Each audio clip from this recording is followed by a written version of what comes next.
Thank you for the host, Cat. Thank you.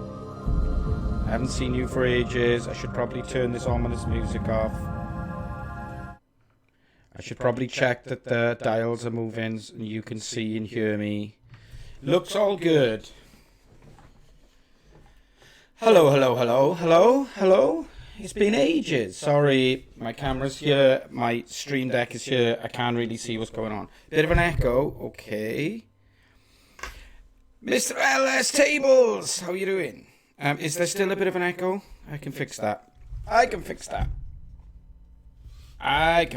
Okay. What it is I've added new input so that I've got the stuff from my Mac. Echo. Okay, let's...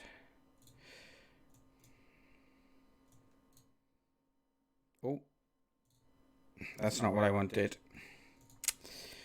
It's been so long that I can't figure out what to do. Is there still an echo?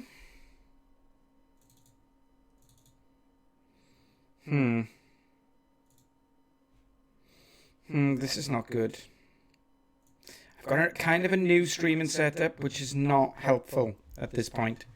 Sounding good here. Hello, Chatterbox Coder. I'm excited for Trapdoor 2, Felix, to be honest. I'm super excited. I should really be playing the new Tullio Quest, but everybody's been playing it. I'm just checking if that's got rid of the echo. I sound majestic. I can take that. Thank you. I like to sound majestic. That sounds awesome. The echo's still present. Oh. That's muted. This is not good. Hang on.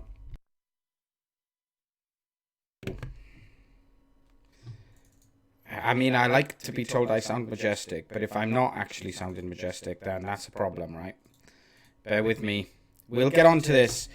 I really want to start mapping out what we're going to do and how we're going to do it. So I need to get this fixed. That's Yeti microphone. That should be good. Elgato input. What if we remove that then? And we won't have any sound from the Mac. Has that helped at all? I know you folks are a little bit behind. Has that helped? Yes? Oh, okay. Cool. Yeah. I got Thank you. Yep, fine. So, right, we can actually get on to what we're doing. So, here we go. So, I've just created this mind map, and my kind of plan. I'm glad that you're here, Felix, as number one, you gave us the name, Codename Trapdoor, so that's like, obviously Trapdoor's the game name, but we're calling it Codename Trapdoor until we've done some development, because I kind of feel like that's what real development teams do. So, yeah, we'll do that. That sounds good. More importantly, I wanted to kind of map out what we're going to do and how we're going to do it, and then hopefully get some code down. Because what I'd really like to do is, even if like we have no UI, I'd like to get some code down that allows us to, say, play some cards and have a fight against a really rubbish UI as soon as possible, so we can get like a feel for how the game will play. So the other reason I'm glad that you're here, Felix, is because this is going to be like blatantly ripping off a game that we both play, which is called Slay the Spire, which is a roguelike deck builder. So I guess, like, I know this isn't a game in stream, but I was hoping that we could like see some of the elements of Slay the Spire and then get them into the mind map, so we capture the fact that we need this in our game, essentially. So the way that Slay the Spire works is that you will just pick the most basic character. Trapdoor is in reverse order. I don't know what you mean, but it sounds awesome. So this is just the most basic game. I know you can't hear any audio because I removed it. That's totally fine. Or maybe you can. I can just about hear some going on, so perhaps you can too. So yeah, the fact here is that you build a deck of cards. So this is the level, which is procedurally generated. So this is exactly what I wanted to capture. And I'm please dump which. Oh, you're going down the. I get you. So what Felix is saying is, instead of the map being up like you do when you do in Slay the Spire, you go down through trapdoors. So we need a map, right? This, type something. I'm trying. We need a map, And that map should be like procedurally generated, possibly. How do I go backwards? Whoa, no, stop. Procedurally generated. Down through trapdoors. Just trying to capture all this information. So we need all this good stuff, right? And we don't need this. So can I just delete? Yeah, cool.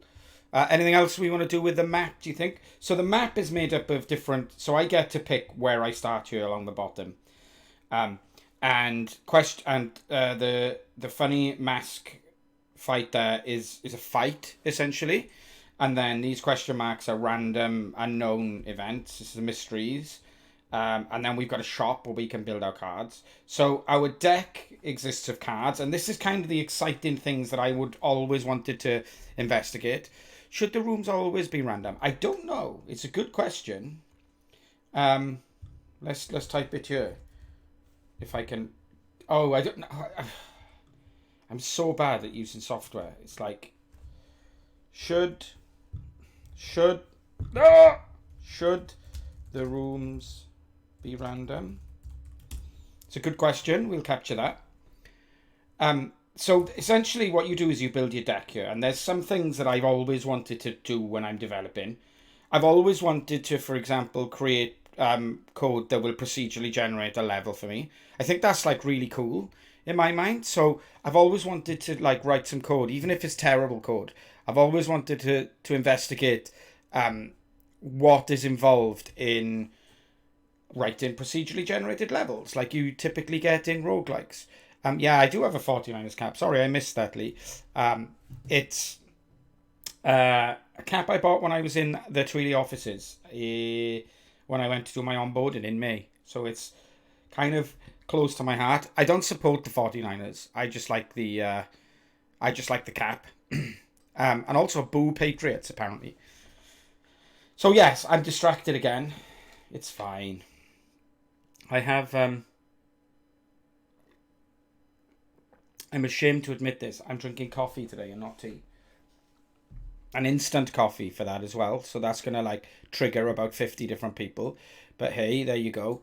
And also I've got a new setup of monitors here. We will get into this game, sorry. I'm just trying to get everything healthy and happy because I've got a new...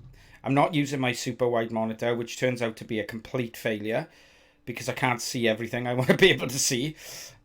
So I can't see my stream health and my Twitch dashboard at the same time, which is actually a real pain. Because I need to be able to see this stuff to check that everything is actually... Like, if I can't see the stream health pane, that's a big problem. Okay. So please bear with me as I tidy all this up. I'll make sure I'm better next time. There we go. So... Yes, so we have a deck of cards. So that's definitely something we need to catch in the mind map. That's kind of the other part for me. That should be over here. Deck. A deck which consists of cards. Cards which consist of stats. And we'll get on to that. So this card, Strike, it has a few stats on it. It has 1. That's the amount of energy, and I'll show you how this all works in a second. So it has 1, which is the amount of energy it costs to play this card. It does 6 damage, so it's an attacking card, and you can just about see there that it says attack, and that's the type of card it is. So this card does 2 damage, and deals 8 damage, and 2 vulnerable, which is a stat, and is also an attack card. This is a defend card. It does 1, costs 1 energy, but it gives us 5 block. Block is... added to your it's a status added and expires at the end of each turn, and when somebody attacks you, it comes off the block first. I'll show you that in a second. And this card gives you 30 block, costs 2 energy, and is a skill. So we want to like create a deck of cards for sure, and this card should have stats. And I don't want to go like massively overboard. First of all, what I'd like to do is I'd like to build a really simple game that works, but is like super simple with 3 or 4 types of card, but so that we've got all of this basic stuff, and then iterate on it. We can go, oh, the combat system is good. but the cards are boring, let's add more cards. Or we've generated this really boring map, let's work on the level generation to make it more interesting. So my plan is to try and do this as simple as we possibly can first and iterate over it. So we need a player with stats. We do need a player with stats. That's good. But first of all, we've got cards which have stats. And those stats are going to be cost, attack, and defense for our very, very simple first go. We'll just have 3 stats. How much it costs to play, how much attack damage it does, or how much defense does it do, or both. I'm thinking, like, let's just make this super simple to start with. We also need a player, you're correct. So we're going to have a player. Can we move that, like, so that it comes down? Yeah, that'll do. Let's put it down there. And the player's also going to need stats. So let's start the game and find out what stats the player has. So if we go into this fight, you can see that my player has 2 stats. Actually 3 stats in this game. It has the number of hit points, the health, and it has the amount of money we have. Now I think we should just ignore money to start with.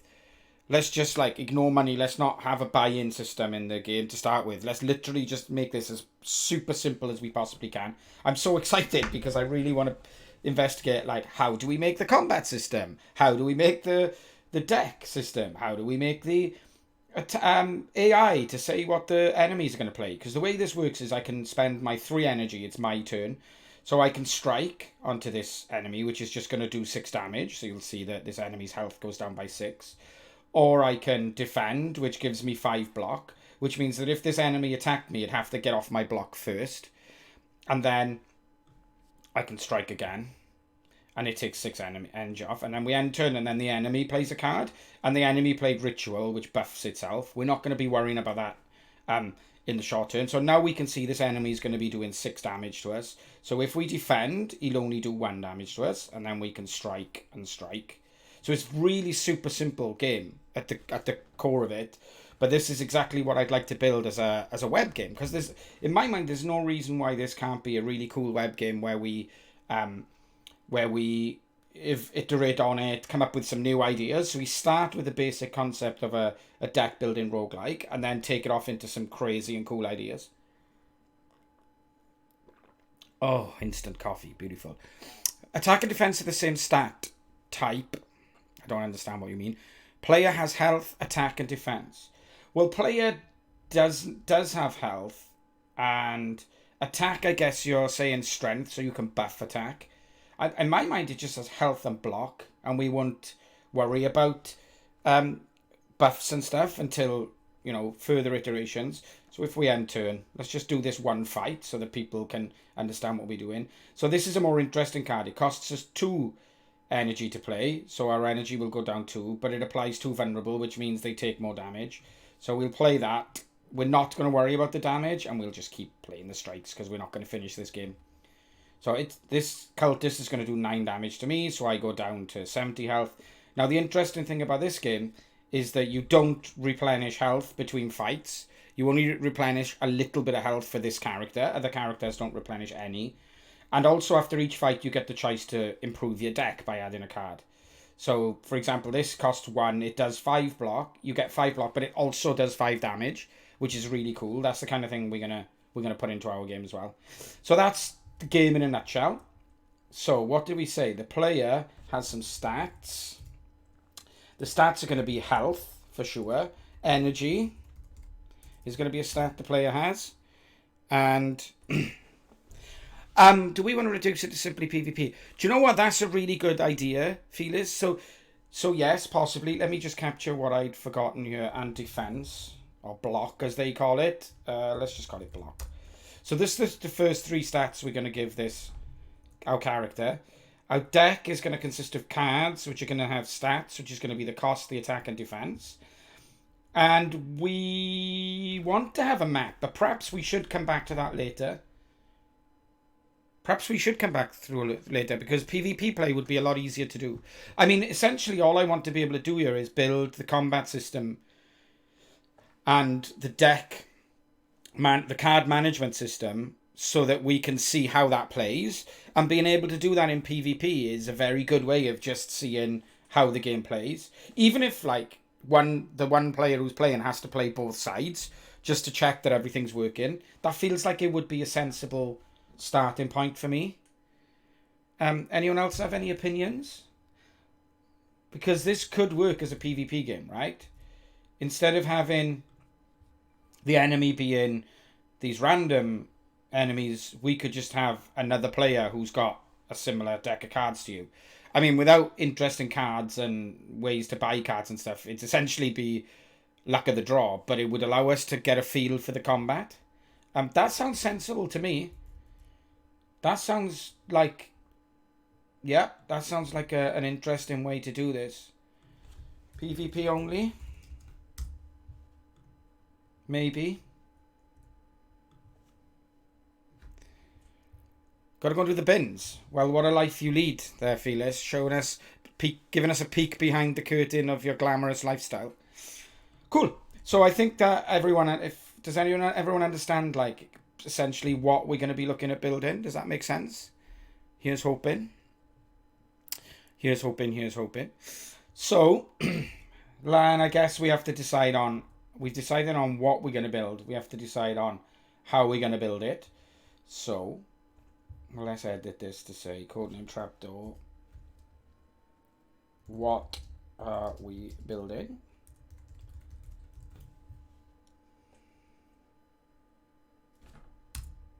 Okay. And then let's create a new board, which I can never remember how to do that. A new board. I've only got one board left. Create a board anyway. Miro's really, really good. I love it. Tech problems. So what are the big problems we're going to have before we start coding this? So I guess we need some kind of storage or persistent storage so that we can we need somewhere where we can like store our cards, whether that's in the code. Like, do we just create an array of cards first? Do we slam this into like a basic MySQL, or I should say relational DB? Do we stick it in like a document DB? Do we use sync that we've used before to store things?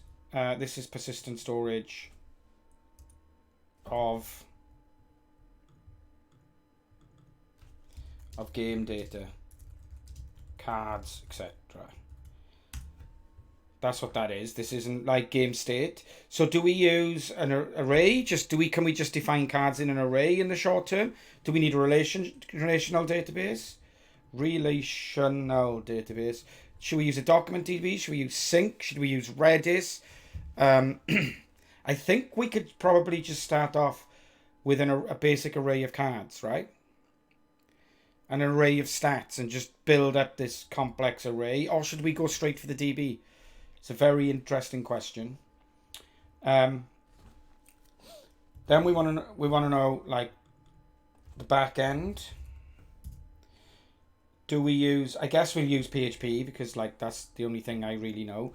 But in the back end, what do we do? Do we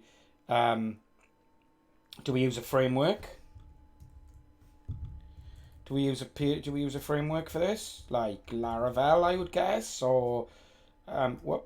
Oh, see, Shift Tab should totally take you back on this. Laravel or I don't know, Zend Expressive, Slim, Symfony, other. Is that what we do here? I don't know is the answer, but that's fine. Laravel and Vue.js should do the trick. Actually, in the front end, I already made the decision to use React. Sorry about that. Because I know like a little bit of React and I really want to learn more of it. So yeah, I think we're probably going to use I think we'll end up using Laravel anyway, right? Because we don't have to, it gives us all that good stuff out of the box. CL Dub, my colleague, Twilio's greatest streamer. Yeah, how are you doing, my friend? From Atlanta. Oh, we were at an event, I remember. Hurricane. Similar Laravel and React should be cool anyhow. Yeah, I think Laravel gives us all that good stuff out of the box, right? It gives us the authentication stuff. Who wants to write their own username and password, login, and registration code in this day and age? Like, I just genuinely cannot be bothered with that stuff. So I think probably Laravel we'll use anyway, just for the, even if we just use it for routing. Excuse me, it's already boiling in here thanks to the encoding.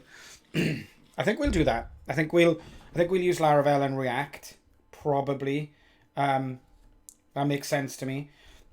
And then we have like the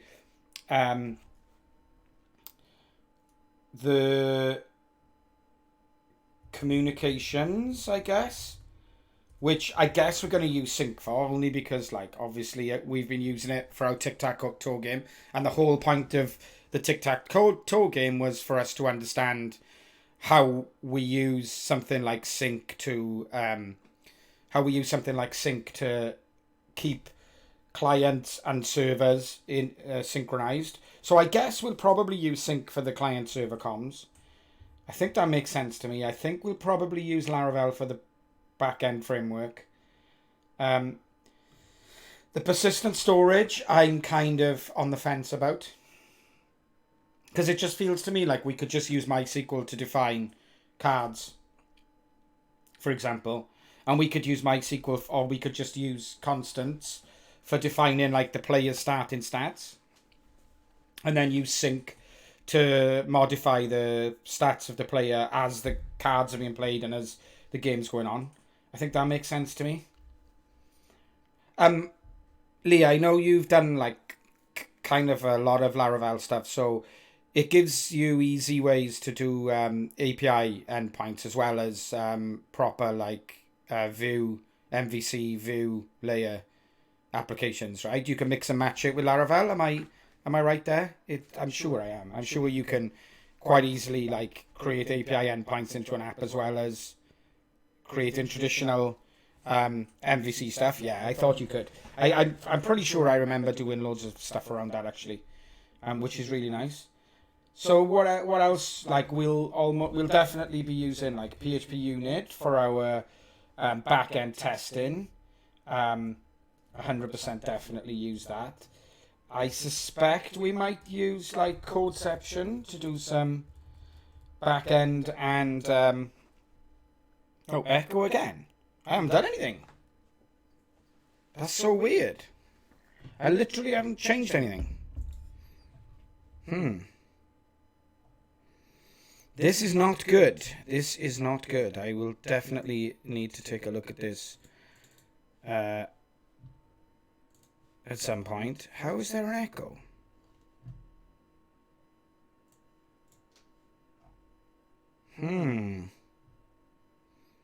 That's very confusing. Oh. Oh, that is kind of a fundamental problem.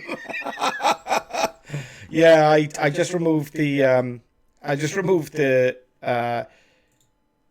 capture card. That's not good. That's not good.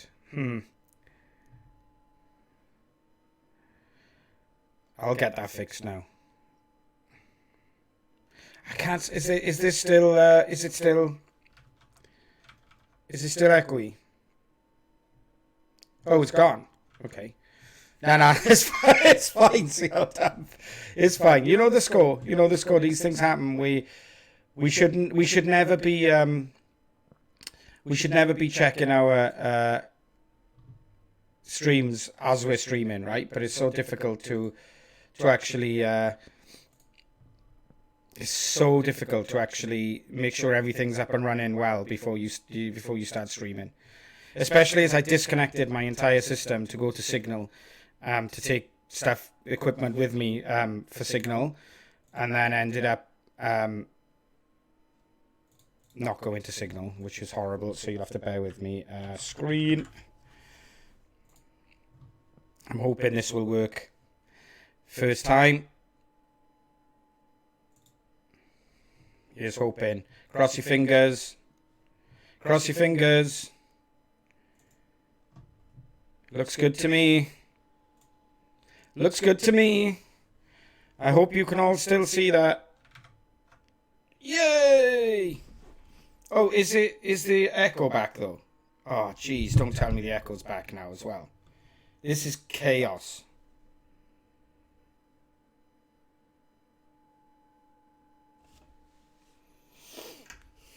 Is the how are we looking? Is the echo still? Okay, let's just make a start while I wait to see if the echo's there or not. So yeah, what we need to do here is let's create a new Laravel app then. I guess we can definitely start by doing that. Laravel new trapdoor. Here we go. So I know there's a few non-PHP developers. Laravel is our de facto framework, I guess, now. Very similar to Ruby on Rails is in the Ruby community. I guess like .NET MVC, although I think that's like a formal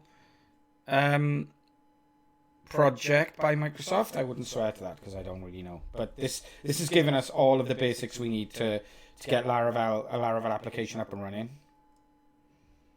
What's this?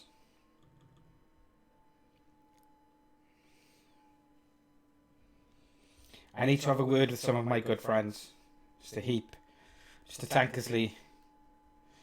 Yeah. That should totally read Twilio client required to use the Twilio transport. Pull request will be incoming. Anyway, so then we can see the code trapdoor, not codeception. Trapdoor. And then we can say Laravel, no. PHP artisan start. No. Serve. There we go. And if I whack that, yep, we're all good. And as is traditional, I'm going to fire up my. I'm expecting that somebody will say in chat if there's hideous audio issues, by the way. So please do. Then we want to do ngrok subdomain equals gh http 8,000. Okay, ngrok http 8,000 subdomain gh. What have I done wrong here? I've just like, it's amazing to think that I've just been like a week off work and I just can't remember how I do anything. I could swear it's -- subdomain. Oh, subdomain. Okay, cool. And now you can grab, you should be able to see my Laravel app if you go to Alfred. I thought it was, how do I make this? How do I make it big with Alfred? I can't remember any. Oh, there you go. You should be able to visit gh.ngrok.io and see our Laravel app. That's kind of cool, so that everybody can keep checking stuff as we play along. I love that. ngrok is the best. Okay, cool. So then let's also open a terminal here so that we can be in our trapdoor project. Cool. So anyone have any thoughts on what we should use for cards? Any ideas? Should we just like start as we mean to go on and fire up a relational database just because it's not too difficult and it's pretty easy to do that with Laravel? Or should we just like go the cheap and cheesy route at this point and just define everything in like config files for now and move to persistency later? Because this isn't really persistency, right? This is just storing information that the game's going to need. So I feel like we should probably just use Eloquent and whatever the other. Whoa, this is new, isn't it? Have they released? Have they released a new website? Because it's Laracon EU, right? Have they dropped a new website? That's pretty cool. That's really cool, in fact. New site, new docs. Yeah, go for migration and relational DB. I think I agree with you, to be honestly. I think that we're going to have to do it at some point. So, and of course, with Eloquent and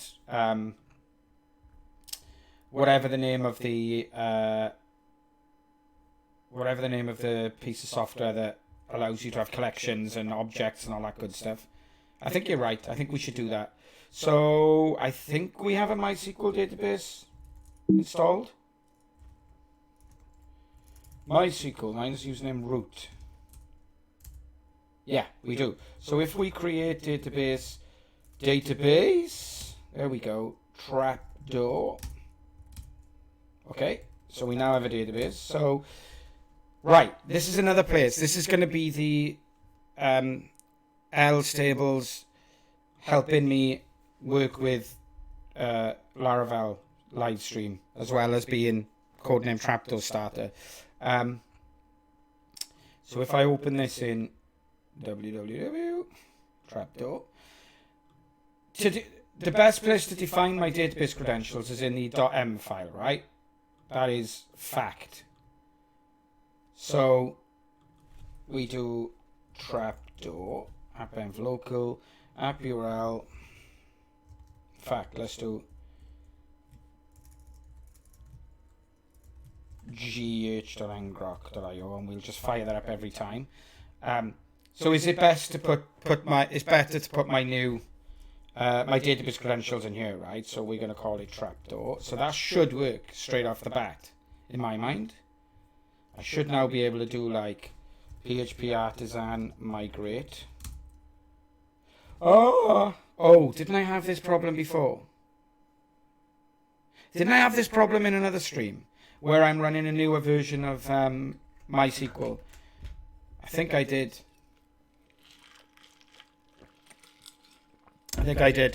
If you're a subscriber, now would be a good time to use the boom, the fat boom emote that we have. Yeah. So there's something we needed to do. We needed to run a SQL query. See, I should totally have blogged about this immediately after fixing it last time, so that when I came to do it again, I would know exactly what I was doing. But you know, it is what it is. This is... make it big so I can read. I'm old. This is what we needed to do. This was what we needed to do. Identified with MySQL native password. Replace password with your root password. Oh, that's easy.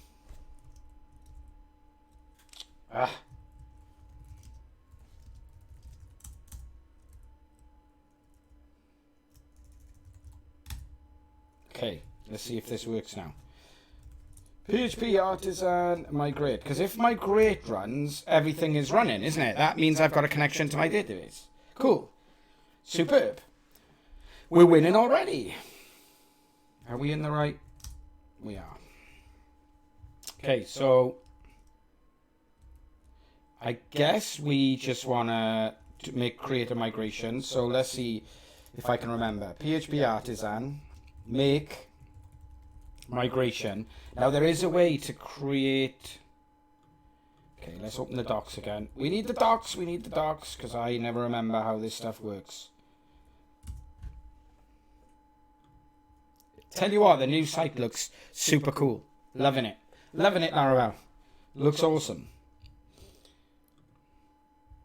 So, I know how all this stuff works. I just need to know how the... migrations, because what I want to do is I want to create the migrations, and then I want to create the object, right? Or the... I can't remember what the term they use is. Migrations. Yep. So we do PHP ads and make migration, but isn't there a flag you can say to... Or is it that you do it the other way around? You create the object, you create the model, and then you tell it to actually create the migrations. PHP artisan make model. I think you can do it that way around. You can create the model first and then tell it to create the migration. Wonderful. See? Thank you, Lee. I thought, see, this is all flooding back to me. Yeah, I'm going to need the model and the migration, right? And I don't want to have to run 2 commands because, like, if I do it in one go, it's much better. So let's say we want to just start defining some cards. So let's say we say make model card and then -m. Does that look right? That's going to give me the card model and a migration to create the cards database structure in my database. That looks right to me. I never know the standards for pluralization in Laravel. I always forget, but that's fine. Oh yeah, that looks good because it's done. It's added the S to the cards table. Yeah, cool. It's always the pluralization I have a problem with. So now we should be able to go to our database and then migrations, and then we have cards table. So what's a card going to need? It's definitely going to need an ID. It's 100% gonna have a string, and the name of the string, column, string name, length, yeah, and the name of the string is the name, the card name. So we're definitely going to need a card name, and we're also going to want a integer, which is going to be the cost. So how much does this card cost to play? Let's get back to our whiteboard here, because this is exactly why I did the mind map up front. No, we want the other one. We want the codename trapdoor. So what do we say a card is going to have? A cost, an attack, and a defense, which are all going to be integers, right? Cost, integer. So we just... The great thing about this way to work with Laravel is we define our database structure programmatically, and then we do a migrate, and then it adds it to the database, which means that we've got our database structure in version control, which is really, really, really nice. So then we do an integer that's going to be defense.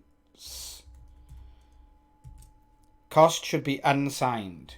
I don't know how to do that. I mean, it's a very good point. Oh, okay. Auto increment false. Unsigned true. Yeah, you can't have a negative cost for cards. Attack, well, yeah, you probably should unsign them all. I like the idea, but by the fact that we could say a card gives you -2 block but does 20 damage. So, do you know what I mean? I think that if we don't have an unsigned attack and defense values, it opens up the possibility of us having some freaky cards later down the line, like something that actually gives you 20 block but heals your opponent by 2. I think that would be really good fun. Personally, I think that we should, leave that as it is. Did you say that we could use like unsigned integer here? Okay, I much prefer that than passing in like... Because to me, the reason I much prefer that is I now know that the cost column is an unsigned integer. Whereas otherwise I'm just like, oh, this is an integer with a false and a true passed into it. Like, who the hell can read that? So I think this is like a million times more readable to just say, oh, it's an unsigned integer. I don't care about the lengths at the moment, Felix. I genuinely couldn't care. I'm just going to use the default stuff, because we can come back and refine all this stuff later if we need to. I mean, there's one thing to say that it's good practice to think about all this stuff up front. Another argument is premature optimization in my mind. I know some people will judge me on that, but it is what it is. We'll keep the timestamps. Like, it's nice to be able to see. I think timestamps, they don't really... I don't feel like the timestamps clutter anything up. It's nice to know when they were created and when they were last modified, the cards. Like, I find those kind of useful. I'm okay with that. Okay, so we've got that. So now we should be able to also do PHP Artisan migrate. Obviously, these are all very good questions to ask. This is what chat is there for, to keep me thinking about this stuff and to keep me keep me honest, as we say. So yes, it's a cool thought. Yeah, I think we do need that. So now we can start defining some cards, right? So let's connect to the database. Is this too small? Because I could make this 720p if you really needed me to, because this looks kind of small for my eyes.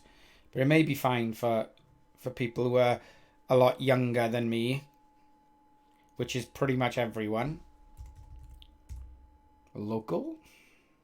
Let's just call it Trapdoor. Thank you. Localhost, username, root, password. Yeah, nothing. Database Trapdoor. Can we test the connection? Yeah, I want Java to be able to connect to accept incoming tests. Did that work? It looks like it worked. Looks like it worked here. Yep. So now we've got cards, so we can add some cards. Cool. So let's just add an attack and defend card for now. Does that seem fair? Like, let's just have attack as one card. It's going to cost 1. It's going to do... How much attack should attack do? What do you think? 5 attack base? Yeah. No defense. And then we're going to have... Obviously, this isn't going to fill in because I'm creating them directly in the database rather than using Eloquent, but that's fine. And then we're going to have defend as our basic defense card. It's going to cost 1 and it's going to do no attack. Oh, have I spelled defense wrong, or is that my eyes? I hope not. Okay, I'm okay with that. Should we add any more interesting cards on at this point, or should we just stick to attack and defend for the very beginning of the game? I'm open to suggestions.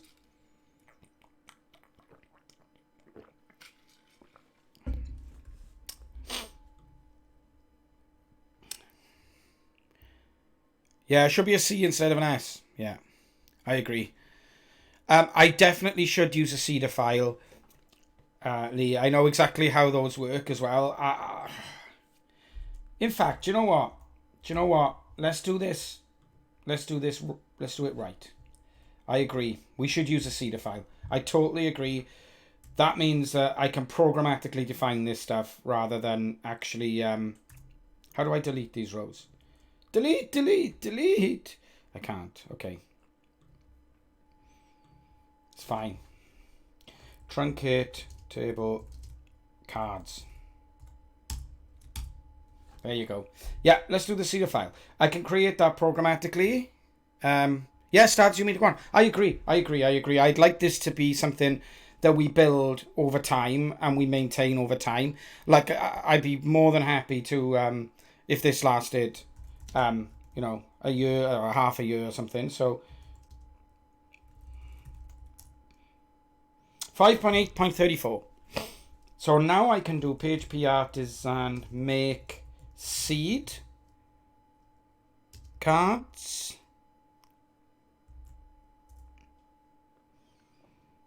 That looks good.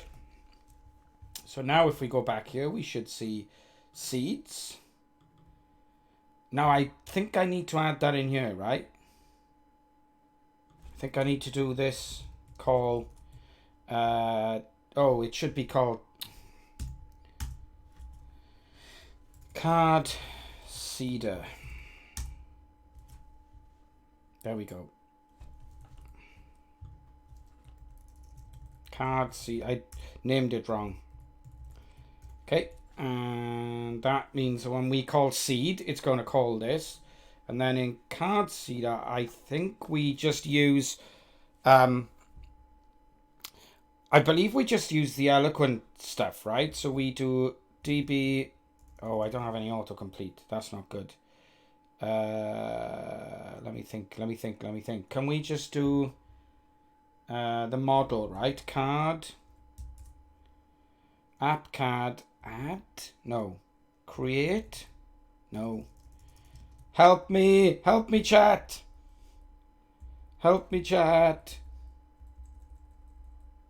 Oh no, we can do this, right? Card equals new card.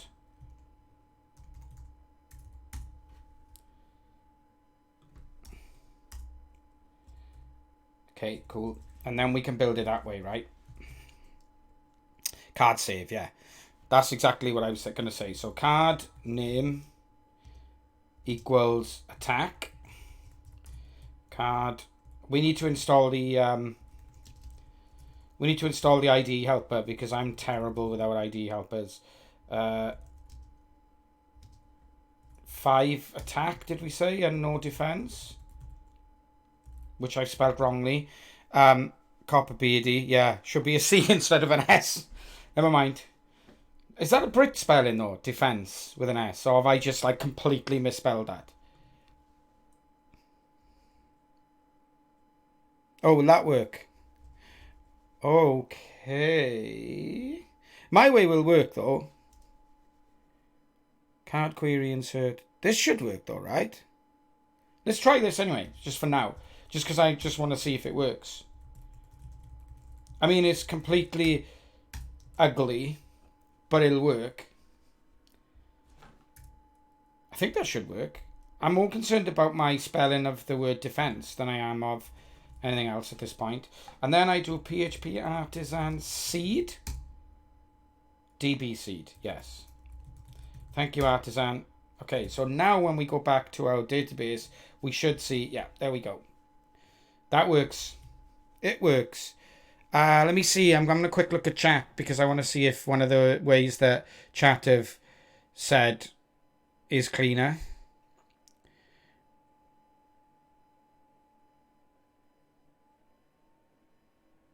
Okay. I don't know if either of those is cleaner.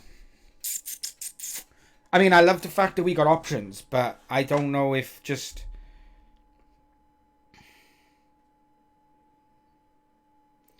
The nice thing about L Stable's way is that we could define all the cards in one array, right? And then just like do one call at the bottom to add all of those cards into the database. But I think I'm okay with just being explicit and verbose at this point. And thank you for everyone who told me about the Britishisms. Does that mean I can leave it with an S then? Is everyone happy if I leave it with an S? So now we just create a new card and we say the card name is defend. The card cost is 1. The card's attack is nothing. And the card's defense is 5. 5 is... 5 defense. These cards should be the same. Are they the same in Slay the Spire? I can't remember. Show me my deck. So 1 attack for 6 damage for strike. Sorry, 1 cost for 6 damage for strike, and 1 cost for 5 block for defense. So they've obviously balanced their game well. So let's just put ours 1 less as well. I guess it's to stop people from like just neutralizing each other constantly. Excuse me. Okay. So we should be able to... If I seed now, will it, like, empty it first? Let's find out. Try it and see. The first one of the day. Try it and see. Come on. Right. I noticed that there's a ton of lag, chat. Sorry. You're running, like... 15-20 seconds behind me, I can see, so that's not good. That's why I've been taking so long to figure this out, to reply to anything. Okay, so let's open the database again, and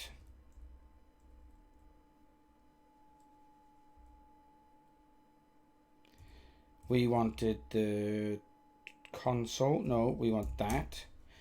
Okay, so it doesn't empty the table. So I guess we need to put that in our seeder, right? Because we do want this cards table to be emptied every time.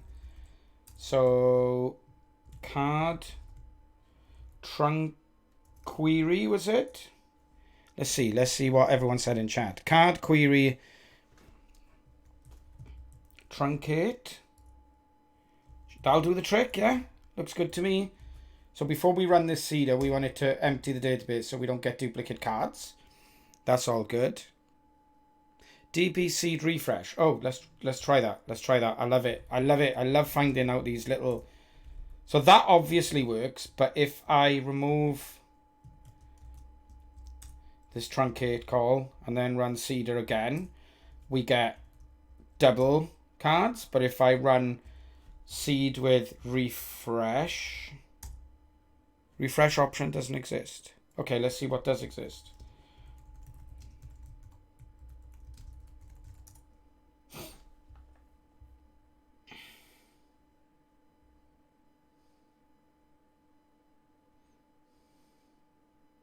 Nah, I don't see any way to do that.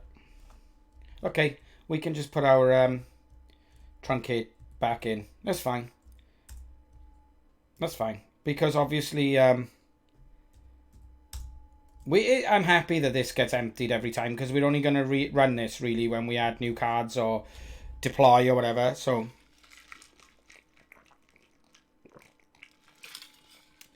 it's fine. We're all good. So excuse me.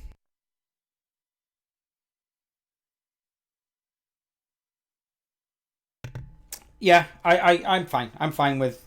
I do like to find out these little, like, artisan-esque command ways of doing things, but that's fine. Do we want to add any more cards, or should we just try and get the game up and running with attack and defend only? I think attack and defend only, personally. So what? Should we create a default player state in the database? Or should we just create a player where when we create a new player, let's create a default player state in the database. We're doing things right. Player shouldn't be in DB. Okay. I like it. Do you think that we should create a mod? Right, let's hash this out in the only way I know how.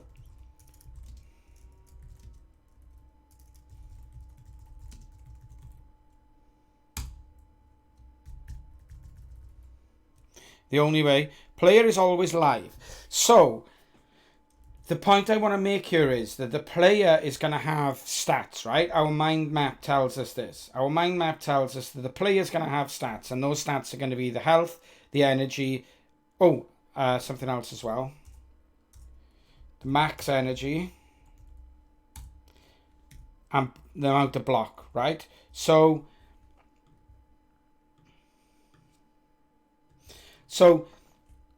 my thought is that these stats are going to be set at the beginning of a game, but they're going to be mutable. So they're going to change as the game's played. The player's health is going to go, oh, yeah, we're going to have max health, right? As I'm thinking of these things. So, can I just drag you on your own? Yeah. Move it down. It's fine. So, player is a basic value object rather than a DB model. Yes, I agree. So that was my point. A player is going to have health, maximum health, maximum energy, and block. But that's going to be mutable as the game goes on. So we'll probably store that in our communication bit. So if we go back to our tech whiteboard mind map, I guess that's going to be the current state of a player is probably going to be housed in our sync part rather than in our database, I would imagine. Or do we want to have a database as a single source of the truth, and we just use sync for the client server communication? That's another question. I suspect we'll use sync for this. We'll create a new player and we'll shove that player into sync. And then when state change is requested, we'll grab the player out of sync and rehydrate the model. I don't think we need the DB at all for the player. I agree. For once, Felis and I agree. Mark it in your calendar, Kat. It's a red letter day. Wednesday the 28th of August at 14:54 my end. I agree. I wholeheartedly agree. Did you see the new sub emotes, by the way? Cat. You should have access to them, I believe. Are you a sub still? It starts with Spabby. 2 days before I start a new contract. Yeah, nice. You should have the emotes, Cat. If not, let me know. Oh, okay. Was it over a month ago that you subbed? Good God. That's unbelievable. We'll sort that out. I'll make sure that you get... I'll make sure that I gift you a sub. Because you're a big friend of the stream. So I'll sort that out for you at the end of the stream offline. No problem. Anyway, so we've created a player model. This is the bit that I always get confused with now, right? In Laravel. Because... you have no packet in beside your name. You're right. So we've got app, right? And then we've got player. Am I okay to like add properties here? I guess I am, right? Because in fact, this doesn't even need to be a model because we're not going to be using the database. Yeah, it doesn't need to extend model, does it?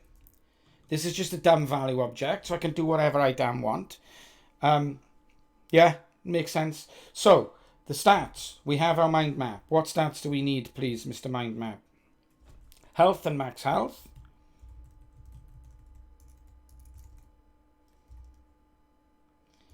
Can I can't do this yet, can I? That's a shame. That's a shame that I can't do.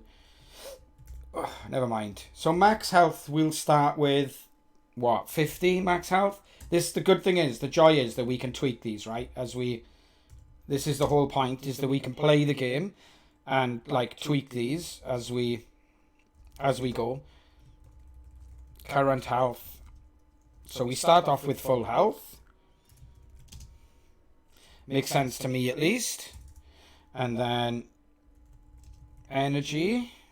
So how much energy? No, let's use max. Let's use the standards that we've created. Max energy 3. Slay the Spire-esque. I think so. And then current energy 3. Because we want to start with full energy. Makes sense to me as well. And then... what were the other stats? Yeah. The block. Now block. Current block. Yep. Current block seems fine. You can't... there is no max block. We may want to add the max block in later. It's going to be really interesting, like hydrating this. Defense, not block. Change name. Because we've called it defend and defense in the database. Agreed. Agreed. Now, do we want to put a max defense in now? Do we want to put a max defense in now, or do we want to allow people to exploit and cheese their way up to integer overflows? There is a max in Slay the Spire. I've got my defense up to 999. It doesn't go any higher than that, than 999, which is ludicrous amounts. I'm thinking that we should have a max defense. It's a system limit. Yeah, but it can be a player stat, right? Because we can tweak that then in the player. Because essentially there's no difference between defense and energy. So we've got max energy and current energy. So we should have max defense and current defense for me. That's fine. Doesn't necessarily have to be we'll just make it an arbitrary number. Like, I don't care.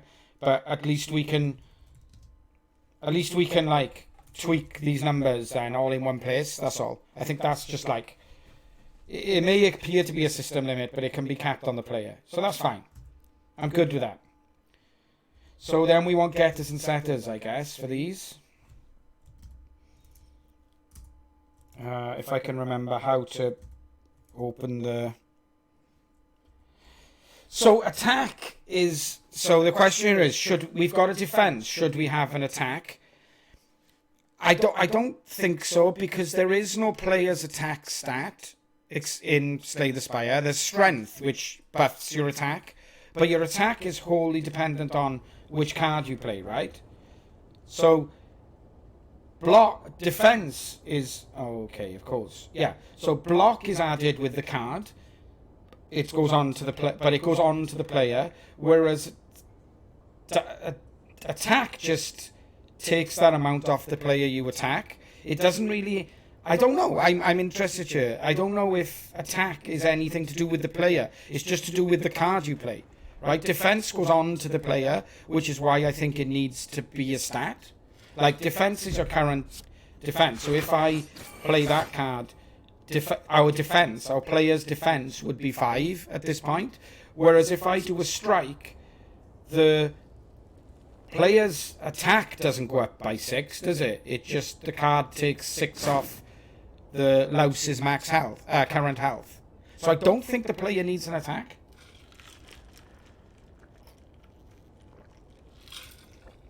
It's an interesting one, but I don't think we need it.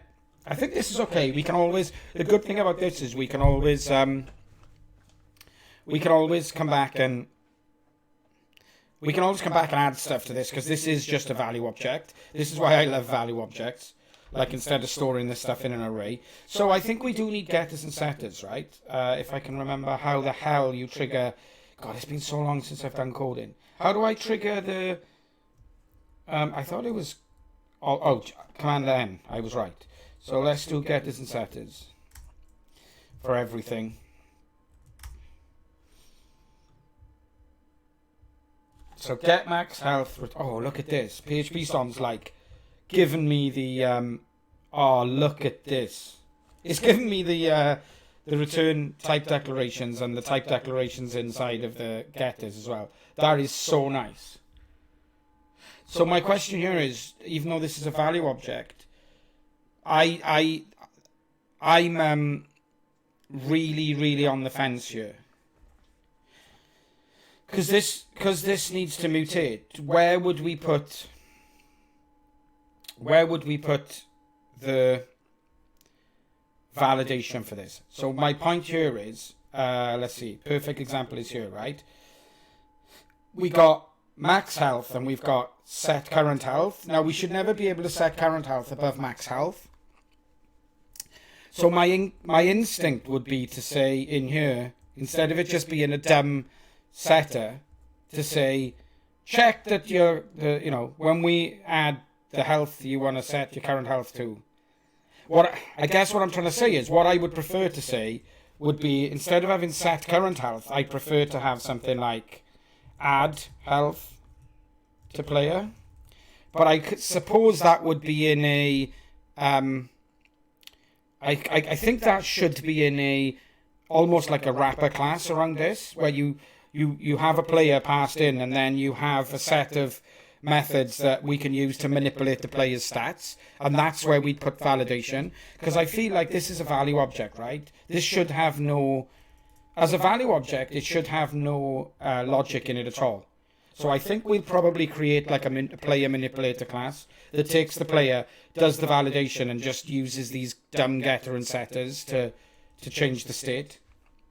I think I'm good with that. And what I'm not good with is the fact that it's put the methods before the... What I'm not good with at all is that I put the methods before the properties. Like, what kind of crazy stuff is that? Okay, that looks good to me. I'm okay with this. So we have a player.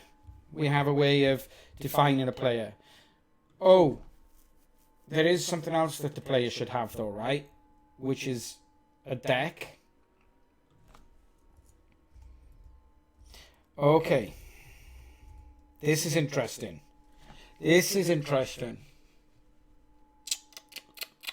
Because the player's going to have a deck of cards, right? And that is definitely going to be associated with the player. 100% going to be associated with the player. And what do I want to look at? I wanted to look at our migration, our seeder. So can we set, what I'd like to do here is say card ID equals, I'm going to give them Deck should be Illuminate support collection. Okay, we'll come back to that. I want to seed this. I want to seed this badly in this instance. And I'm just going to start attack cards from 1001 and defense cards from 1002. That should work, right? Even though they... Oh, it won't work because it's an auto increment, I'm guessing. Let's check. It might work. It might not. Who knows? Yeah, it did work. Okay, cool. That means that I can say that the player starts with these cards, which is probably bad. Bad.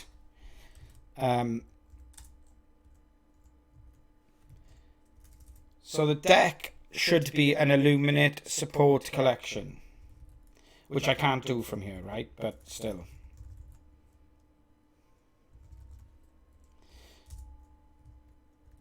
I can't do that from there. I'm naughty. Yeah. So we'll have to do that in the constructor, right? So let's just set it as Illuminate. It should be a collection, right? The question is, how do we define what that collection should look at when we create a new player? How do we say this is the then just deck equals new collection? I did that, didn't I?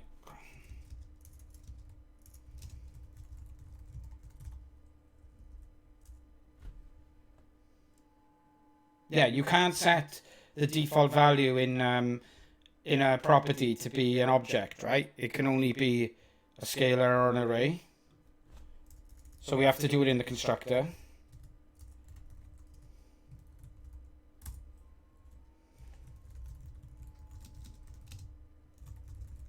Yeah, that's what I was hinting at. I don't know how collections work. I Lee, you saw me trying it first, even though I knew in my mind it wouldn't work. I was like, surely this will work now in 2019, even though it didn't work last week when I was trying to do exactly the same thing. So let's take a look at the docs on collections.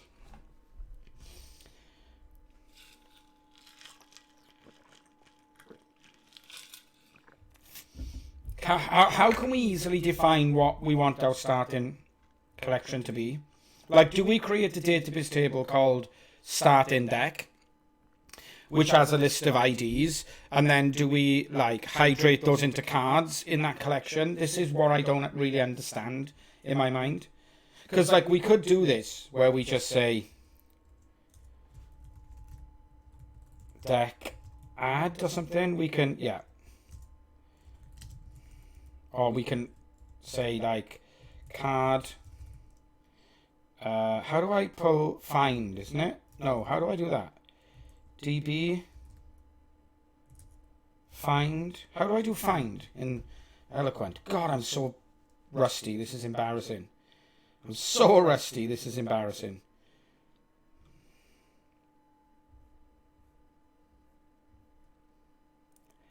All, which I don't want. I swear there was a find, all right? Yeah. So that should work, right? I tell you what it probably is that I don't have my completion stuff installed. That's like definitely what I need to do now. Plugins.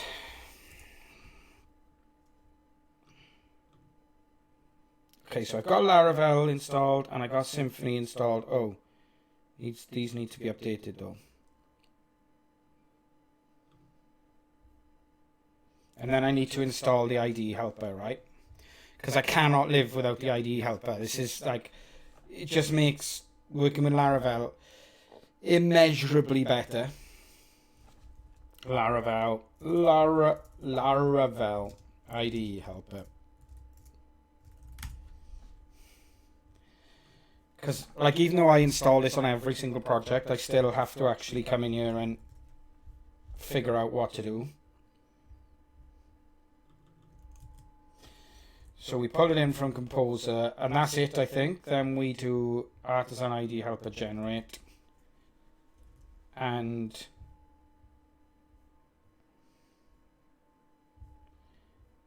then I want the auto PHP docs models, definitely, because that's the most useful thing.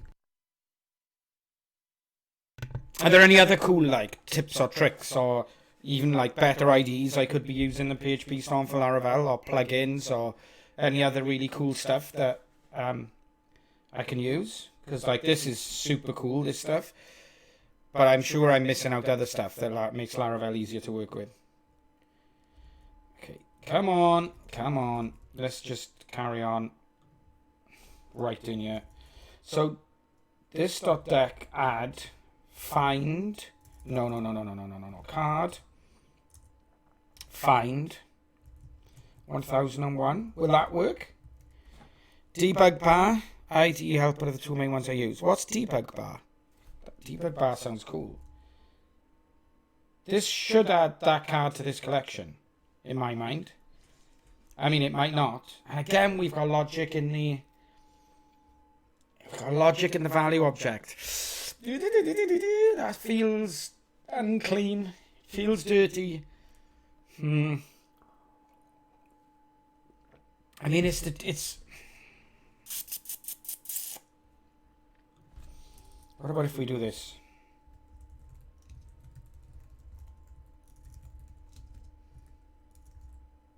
What about if we do this? Our starting deck will be 5 attacks. No, 4 attacks.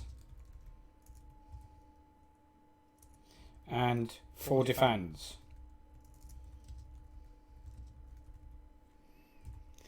I'm gonna. Oh, I can't. Laravel debug bar. Let's take a look. Oh, it's by Barry VDH as well. Okay, we'll find that now. Is this installed? Yeah. Okay, cool.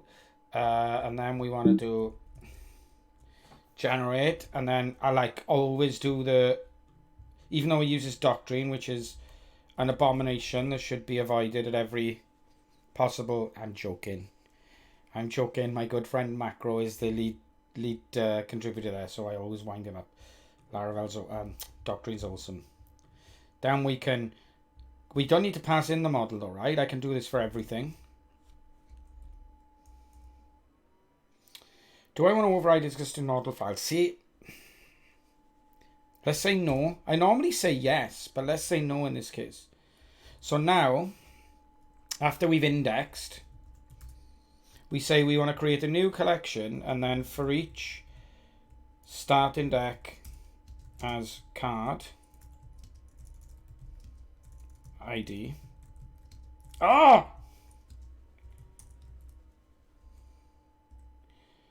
This deck add. Then we should be able to say card find card ID. That looks like it works to me and isn't too downright dirty. Nice to see you, Copperbedia. Thanks for hanging out, man. Lovely to see you. I'll be doing this again Friday, so it's all good. I don't care about yarn at the moment. That does not look too dirty to me, but I'm up for other people's opinions. Can I do this? Is that like legal? It is now. Okay, so hopefully multiple definitions exist for card. Well, it should be app card, right? And it's in the correct namespace. So I don't know what PHP is worrying about there. Like, we should just be able to test this now, straight off the bat. Oh, does that? There's a Laravel Artisan. There's Tinker. Isn't there? Artisan Tinker. Does that still exist?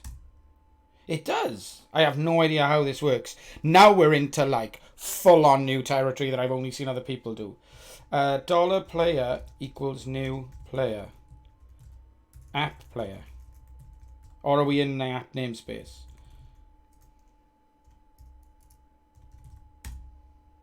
Oh, I see. Okay.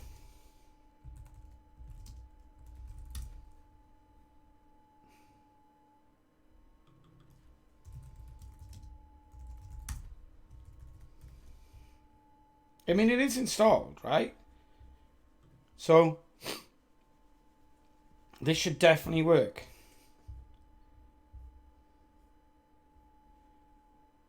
But there's no docs on it. Oh. Okay.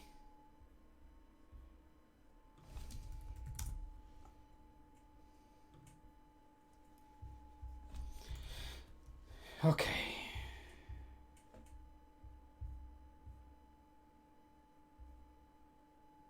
How do I use this? I could have sworn that I could just like run PHP and Tinker and it would like allow me to use app. Oh, okay. Use it. This should work, right? That looks like it should definitely work. Use app. Oh, it's just crashing. Okay, I'm going to go the old-fashioned way. This is not the time on stream to do this. So let's just create a new Scratch file. We should write it. We should create a test, right? This is prime territory for creating a test. This is it. Straight on to the tests. Straight on. Off we go. Straight on to the unit tests. I love it. So let's test player test.php. Player test. This should just work now, right? This should. I don't care about that. So if I do PHP unit. Oh, PHP artisan test. Thank you very, very much for the follow. Muju Jom. I totally appreciate it. Thank you so much. Thank you so much. Run make test. Yes. Not enough arguments. Missing name. Oh, that creates a test. I see.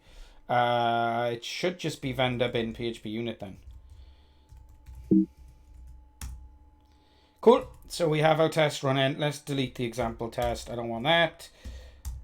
And then we got 2 tests and 2 assertions somehow. There's obviously a feature test. Okay, so we're going to keep this here because we're definitely going to want to do stuff with this. Because although this is called a feature test, this is an end-to-end test that I definitely want to be doing stuff with later. Or is it an end-to-end test? Maybe it's a mocked end-to-end test. But I'm still going to use that later. So let's do a player test. So let's check that test that creating a new player adds default cards to deck. I am the world's most longest test name person, and there's a reason for that. It's because I tend to use this test doc switch a lot. If I could write something that actually worked.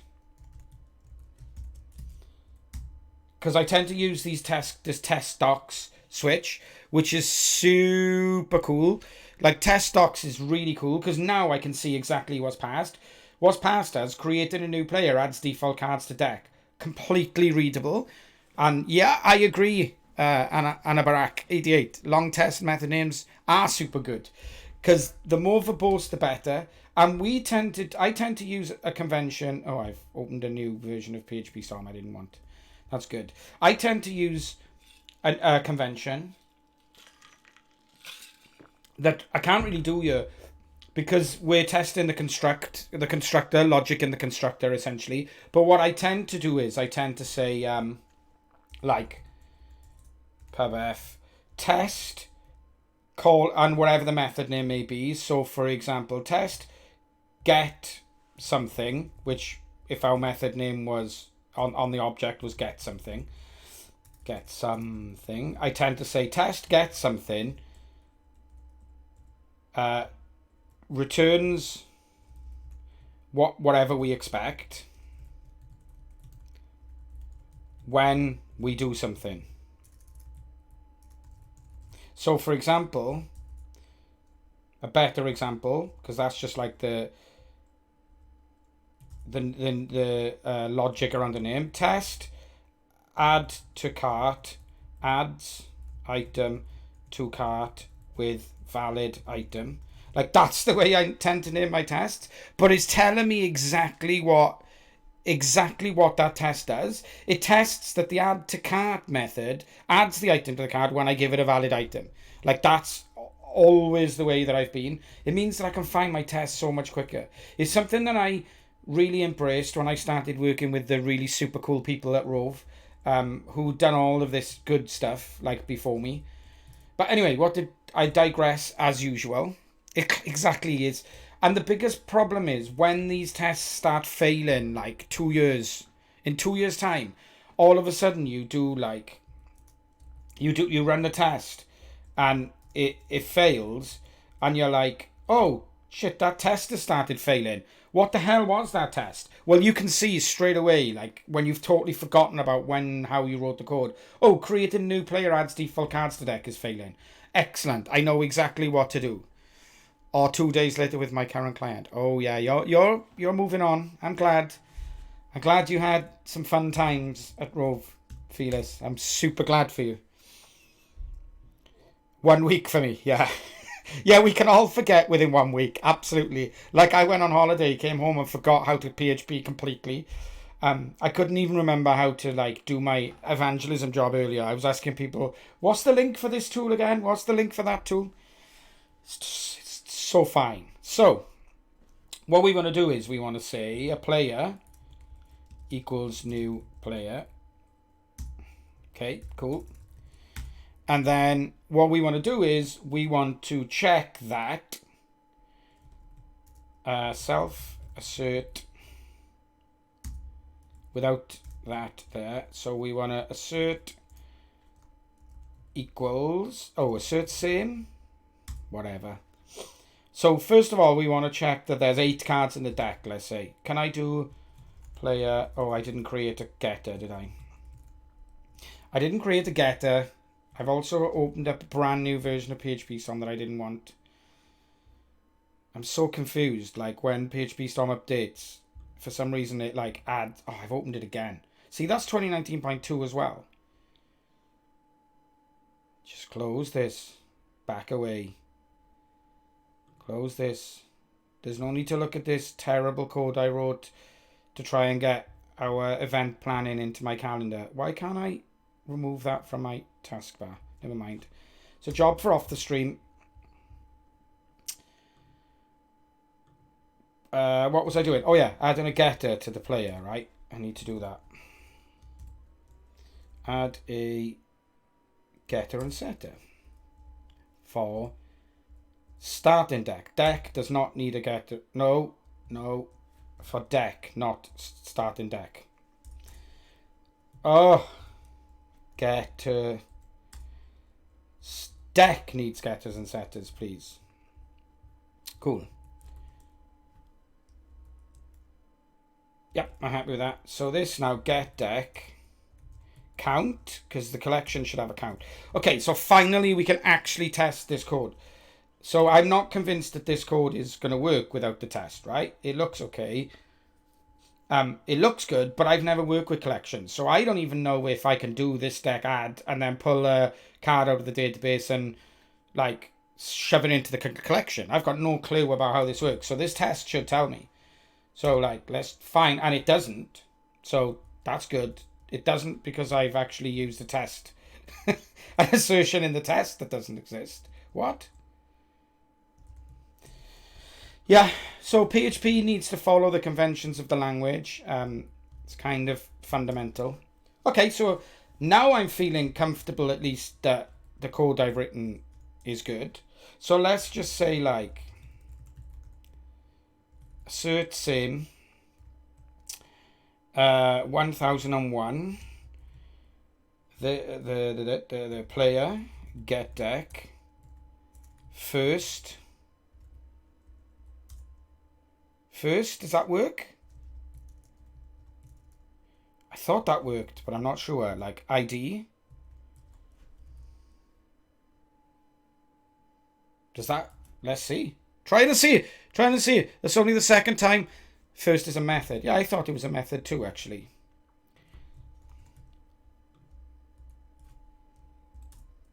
Okay, that looks good to me now.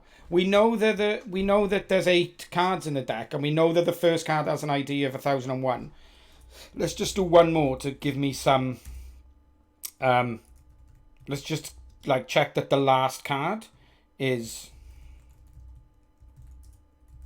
1002, And like if the last card's 1002 and the first card's 1001, I'm like relatively happy that that works. Trying to get a property of an ID of a non-object. So this, it doesn't work. So last doesn't exist as a method. I thought it did. I thought it did, but I'm totally up for being wrong as usual. Yeah, last appears to be a valid. Last appears to be a valid method. Oh my word! Look who it is. The man who I've been to subscribe to on Twitch for over 5 months, even though he hasn't streamed in any of that time. Dragon Man Tank, my enemy at Nexmo, but my great colleague on Jerks Talk Games podcast. How are you doing, Chris? So nice to see you. And we get to hang out in October, which I'm super excited about. Anyway, why doesn't last work? Eloquent folks, help me out here. I mean, it's not going to change, right? You can do first, but change the sort. Hackish, I guess. Absolutely right up my street if it's hackish. I love it. I love it. Thank you. I mean, I could just like... What I should do here is do like... Because you can do... Can you do... I should just iterate through it, right? Yeah, let's do this. Let's do this the proper way. For each player, get deck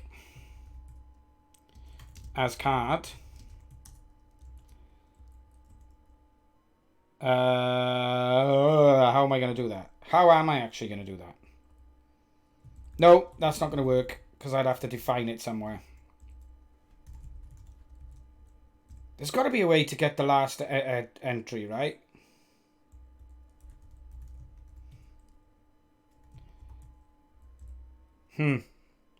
Sorry, on a phone call. Hope you get it sorted. I'm watching the remaining video. Ciao for now. Thank you. Nice to see you, Lee. Thanks for hanging out. Thank you, sir. We won't be going a lot longer because I'm melting as usual. I'm just going to get this working, I guess. Right. So there's no last. Let's check that out, okay? Hello. No, collection, Laravel, collection. I love the new docs. I love the new site here. It looks awesome. Creating collections, no. Extending collections, no. Available methods, yes. My head is melting, but I can't take my hat off because my hair makes me look like a coconut. Yeah, last exists. The last message returns the last element in the connection that passes a given truth test. Okay. That looks like it should work to me. This latest... Last is there. Yeah, last is there. So why is this giving me an error then? Last should work, right? Here we go, back to the good old... what does Laravel use? DD. Player, get deck. Last. It's the last object is a non-object. Yeah, so you have to give it a callback. Yeah, but you're supposed to give first a callback, Chris, but... No. Okay, so last is returning no. At least we know what's going on there. So let's take a look at the code, because this could totally be a logic problem, right? For example... Oh, yeah, it is. Look, this... No. This test. So this is really, really weird. This is, like, super cool. And this is why tests are awesome. Because what's happened here is... I think that the test has... The test is that I've written is wrong. But what's actually happened is that it's found a bug in the code that I've written, which is exactly what it should be doing. So it's failing because if you notice this... Whoa, what's happened? The card ID in the seed is 2001, but in the constructor starting deck, I've called it 2002. So I immediately expect that the test code is wrong, but actually... it's found a bug in my code, which is pretty awesome, and exactly why tests are so good, because I just literally found a bug in my code by writing a test. Yay for tests, exactly. Hooray for tests. So, I'm now fairly happy that this works, and I'm not actually that disappointed with having this logic in my value object.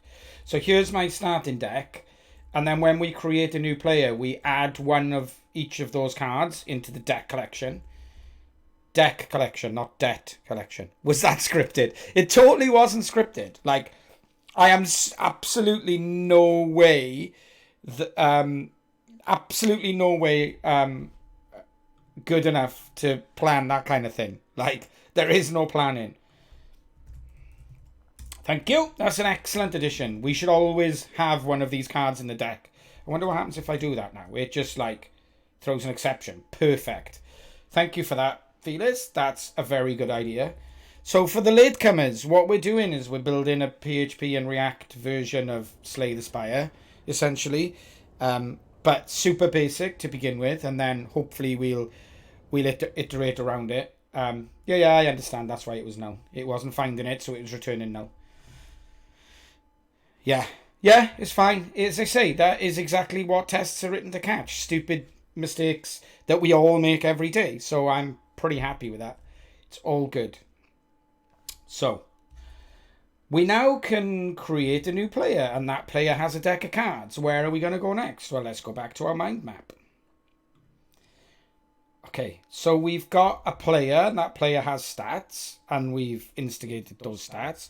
We've also got a deck, which contain cards, which have stats, and we've defined two super basic cards in our seeder. So we have a player with a deck of cards. I guess we now need to try and write some code so that we can play a card. Now that should really happen in the front end, right? Player needs a hand. Good. Yes. But a hand is drawn. Okay, so let's take a look at how this works. Let me just finish this fight, and then we'll start again. It's not an excuse for me to just play Slay the Spire in my workday. Whoever said that is totally right. I'm not even going to try and do this well. I'm just going to try and, like, win this fight as quickly as possible. Because I want to... So what happens is... let's just pick anything. I don't care. We have a deck of 13 cards in this case. I wish I could make this bigger, but I can't because Mac. So we have 13 cards, right? And what happens, I'm guessing what happens is when you start to fight, the computer shuffles those cards and deals you out the first $X. So, of course, we haven't got a fight yet. I don't care about you, shop man. So essentially, our deck is now. Oh, it's not shown shuffled here. Isn't it shown shuffled somewhere? Yeah, here. Is it shuffled? It is, right? Because this is our unshuffled deck, which contains the order that we've actually. This is the order that we collected the cards in, right? But this is our deck after it's shuffled. So the deck is shuffled, and the first 1, 2, 3, 4, 5 cards are pulled out. So we deal 5 cards, and then at the end of this turn, so let me just show you what happens at the end of this turn. At the end of this turn, these cards are like thrown into the discard pile, and then the next 5 cards are pulled out of this hand. So this will go down to 3. Yeah? So end turn, don't care about winning or losing. The view doesn't show the order.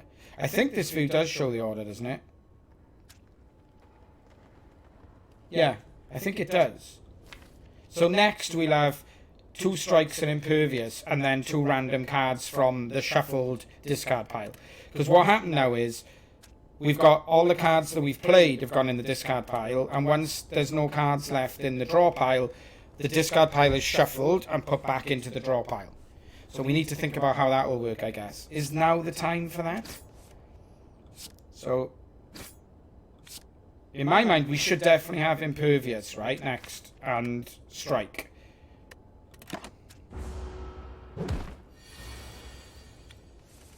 I think you do, Kat. Let's check. Do you know the order the cards are coming out? I always thought you did, but I may be totally wrong. They may be pulled out if you're at random. So you don't think... Do you think that they're just showing me what cards that I've got left in a random order, and the shuffled order is being stored somewhere behind the scenes? I'm guessing you're right. Sorted by rarity. Cards shown are sorted by rarity. Oh, did it say that somewhere here? Oh. Yeah, exactly here where it says cards shown are sorted by rarity. Okay, so you can't see the order. So the game is storing a shuffled order somewhere, but it's not showing the player, right? Because I think there's a relic that allows you to look at your draw pile in the correct order. Okay, that's interesting.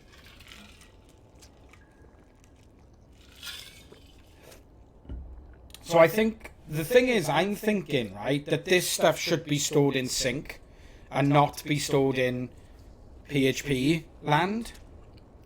Unless what we're going to do is, because what we could do here is we could pull a player out of sync, rehydrate it so that it's a correct model, and then make the state changes on the player, and then serialize it, or not serialize it, it's the wrong word, but turn it back into a state that sync can hold, and then push it back into sync so that it goes down to the client.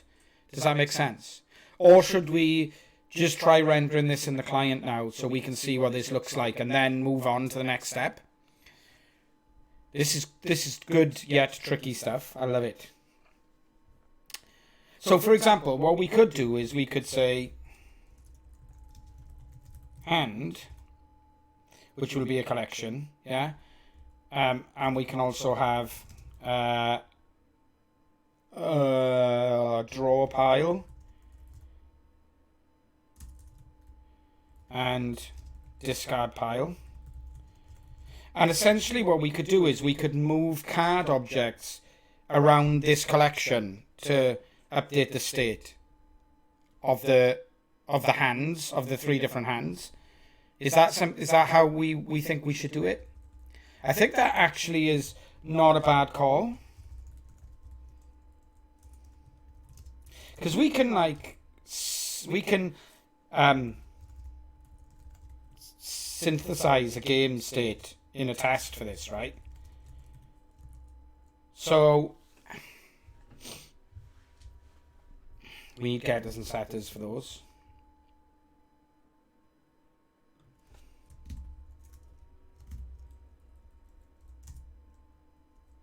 Hand, draw pile, discard pile. The starting deck should never have getters and setters because we're defining it as is.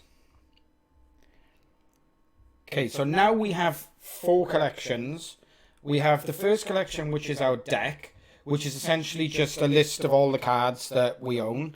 And then what we'll do is, when we start a new combat, we'll shuffle the deck and put everything into... No, I don't think it should be the same as the deck. It should be shuffled deck. At the start of a new game, the draw pile... Where are we? What? Oh, it's put them in the wrong place again. Why has PHP Storm started doing that?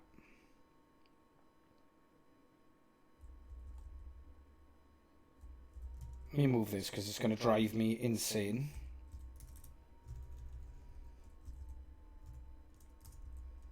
Okay.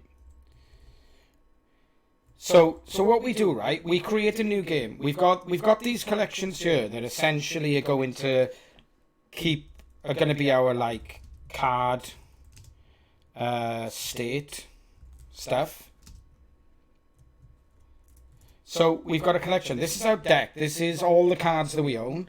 So then what we do is we shuffle the deck at the start of the game and duplicate everything in our deck into the draw pile. We want to make sure we copy them over by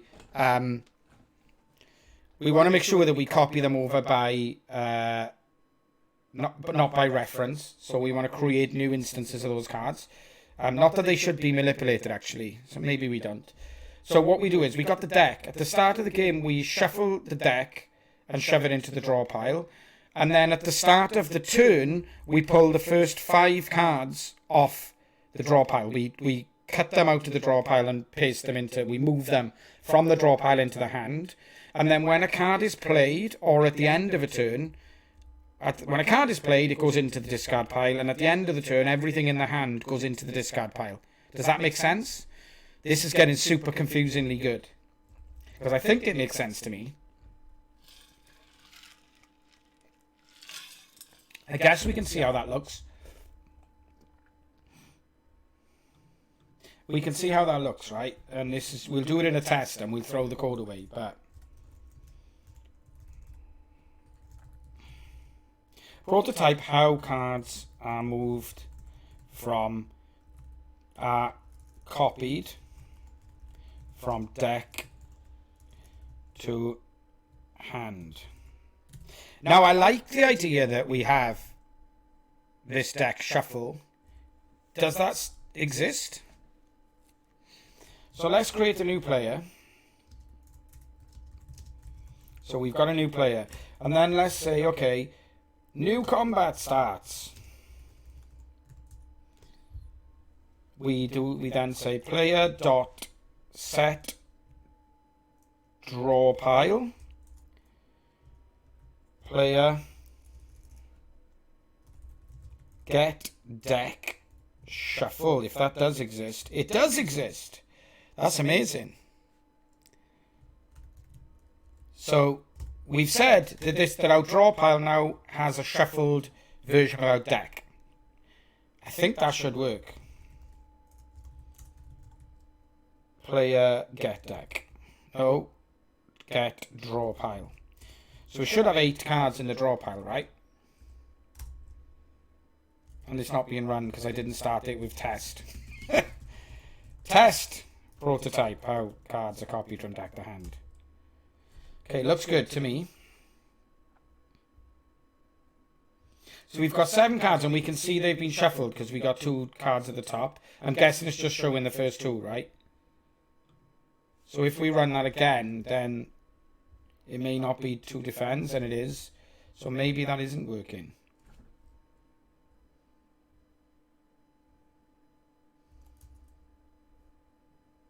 Oh, it is working. I was just incredibly unlucky with my shuffling.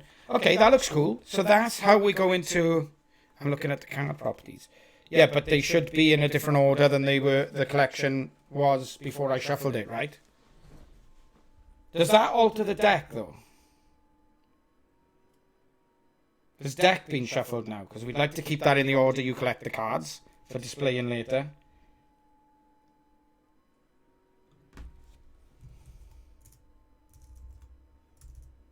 No, it shouldn't. Okay, we can write a test for that. We can write it. Hopefully it does. That's cool. We can write tests for it. This is the good stuff, right?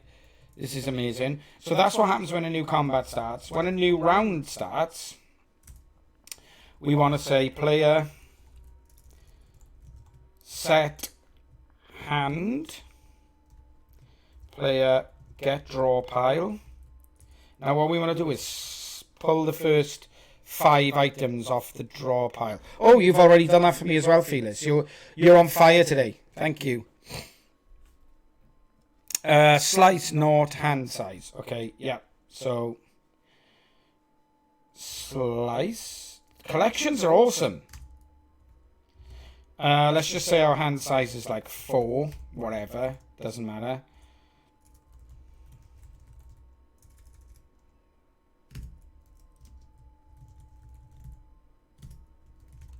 So that means we should have a hand of 4 items, right?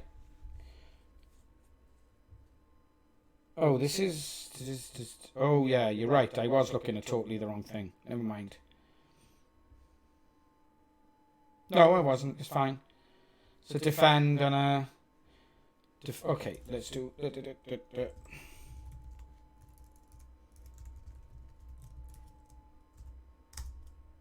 4. So it's added 4 cards. Okay. Okay, I like it. I like it. I like it.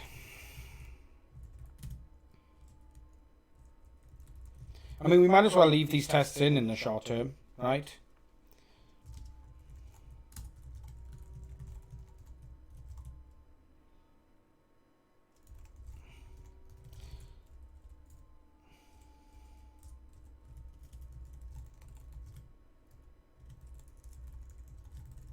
I'm melting. Let's get this logic done, and then we'll carry on Friday. So it's in. So we should have like 8 cards in the draw pile at this point.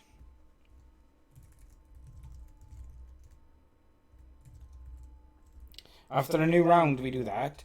So at the end of the round, let's just say nobody they didn't play any cards, like just to try and figure out how this is going to look. We want to set discard pile to be the draw pile. No, we want to add the draw pile to the discard pile, right? So do we need to do a for each for that? I'll start doing it as a for each. And if there's any cleaner way to do it in Laravel's, then great. For each this get hand. Oh, it's okay. You'll figure out when I. This is at the end of the round. So at the end of the round, we want to put every card that's in our hand into the discard pile. Yeah. So we then say, for each player get hand. What am I doing here? For each as card. God, my ability to code has gone downhill. For each player get hand as card, then player get discard pile, add card. That looks like it would be what we would do at the end of the round, right? We take every card that's in the hand and throw it into the discard pile. That looks good to me. So we should have 4 cards in our discard pile.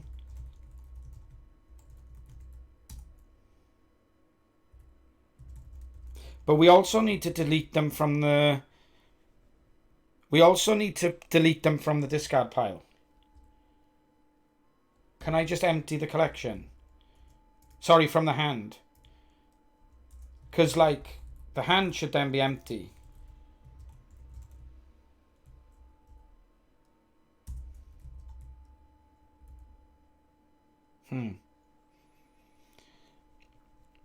Player get discard pile, concat player get hand. Will that work? Let's just solve one problem at a time, because this isn't working. Prototype how cards are covered from the hand. Return value of app player get discard pile must be an instance of Illuminate's support collection. Null returned. Okay. Because we're not setting the discard pile to an empty collection. Although the others are working. How's that though? How are the other... Because we're setting the draw pile to a collection where... Yeah, okay. That makes sense to me. So we need to set the discard pile to be an empty collection in the constructor. Because we're only ever going to be adding cards to it. We're never going to be like setting it in to be a collection. So that's why we need to manually make it a collection ourselves. Which is fine.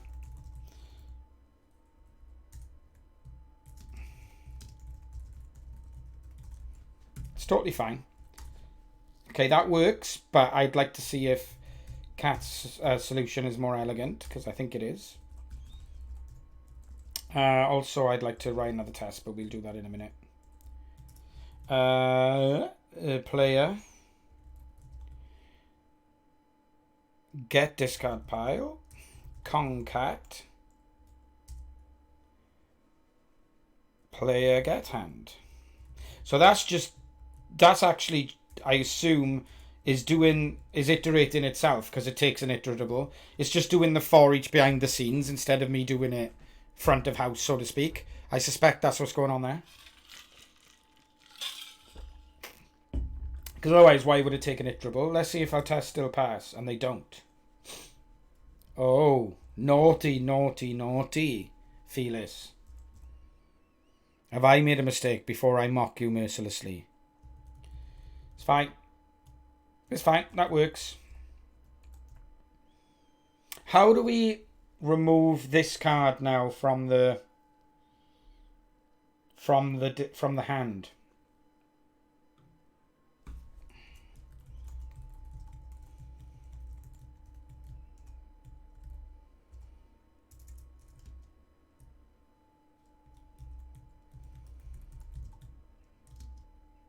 What is card at this point?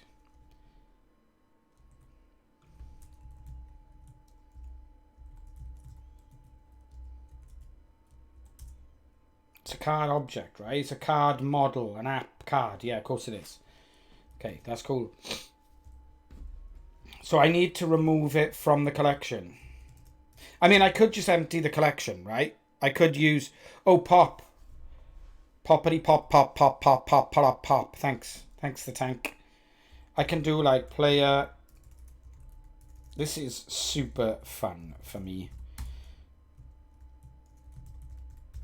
So that'll just pop the next item off the collection, right? Removing it from the collection.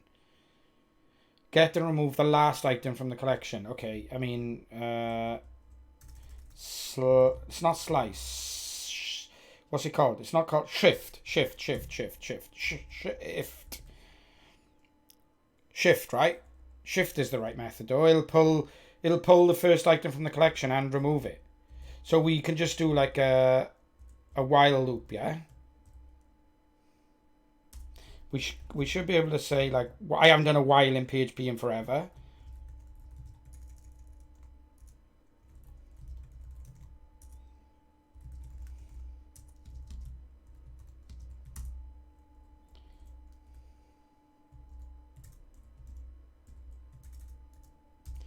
This is I haven't done a while in I don't know how long, but it's all good.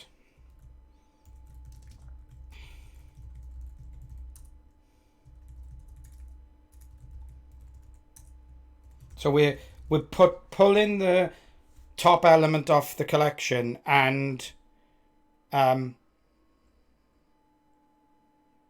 pulling the top card off the collection and putting it into card, so it's now out of the hand and just into the card. And then we want to put it in the discard pile, so we say get discard pile, add card. I don't know if Concat will let me do it in one go though, Felix. I think this is like almost more elegant if it works. I mean, if it works is the big thing here. Okay, well, it's added the 4 cards to the discard pile. The question is, has it emptied the player's hand?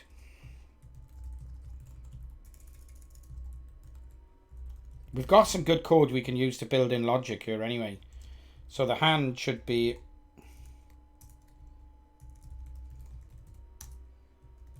The hand should be empty now, right? Okay, cool. I'm pretty happy with that as well. That's really nice. So at the end of the round, we get each of the cards in the hand, take them out to the hand, and put them into the discard pile. That looks good to me. Sweet. Okay. Yeah, looks good. Looks really good. Now my question is, where should this logic live? Because I don't. There's 2 questions, or there's 2 differing opinions. We could add like the while can be reduced. Does it have to be reduced? I mean, that's pretty readable to me. I'm all for reduction though, if it can be reduced. I don't feel that's like terrible code right there, but that's fine. Yeah. My next question is, we need to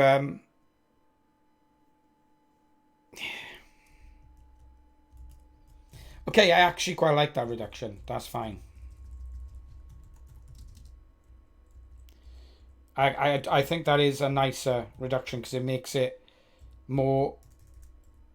it less verbose, but it doesn't lose the readability.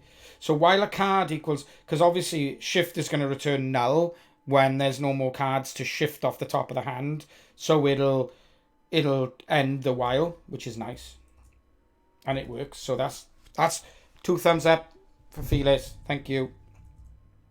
I'm happy with that. I guess the next question is, where does this logic live?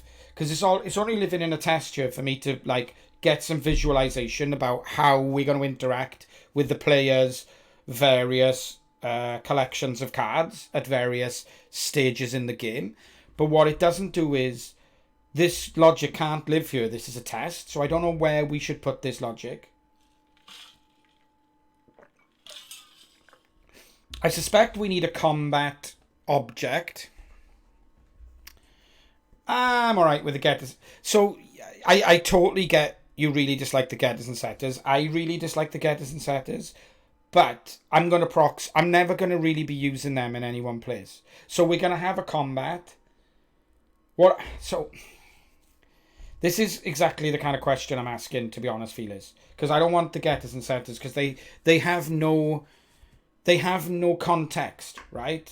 What I would prefer is something like add card to discard pile. Yeah, because that's an action that we want to do, and it'll take a card. This is what I would. Oh, what have I done? This is what I would prefer things to look at, right? Like, oh, we need to add that card to the discard pile, and we take a card as the discard card. Yeah, okay. Yeah. Even better. Discard card. Even better. And then we have like draw card.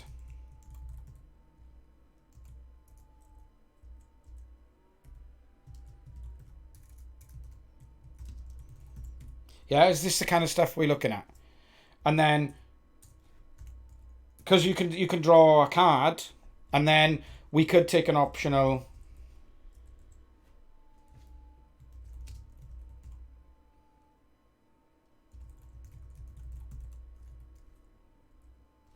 Could take an optional draw hand, which calls draw card. Exactly that, yeah. So draw hand would be.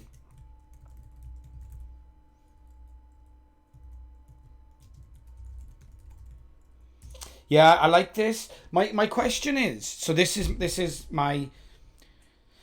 been like a real quandary of mine in PHP land for a long time. Because I feel like this is a value object. This is a model.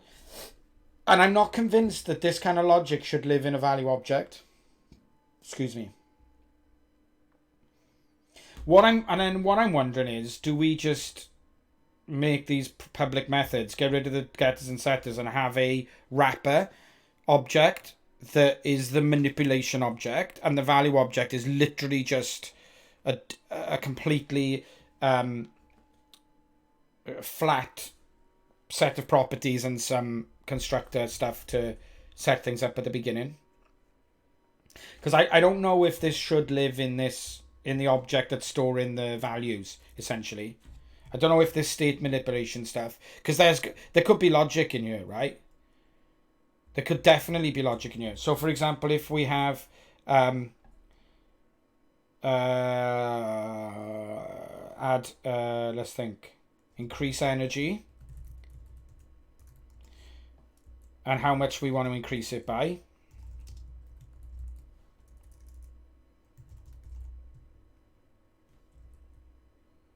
Oh, let's just say, look, energy amount. It's not the best naming, but this is, again, me. Like, what we might do in here is say, if this current energy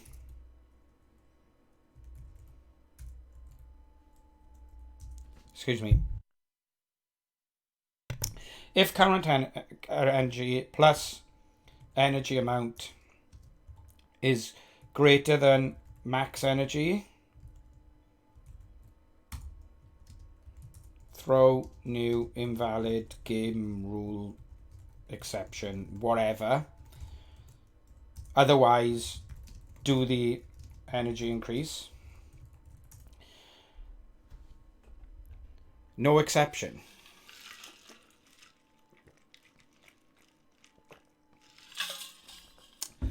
I think you're getting hung up on the minutiae here, Whereas what I'm saying is, I don't feel like value objects should have this kind of logic in them. For me, whenever I put an if in a value object, it's becoming more than a value object.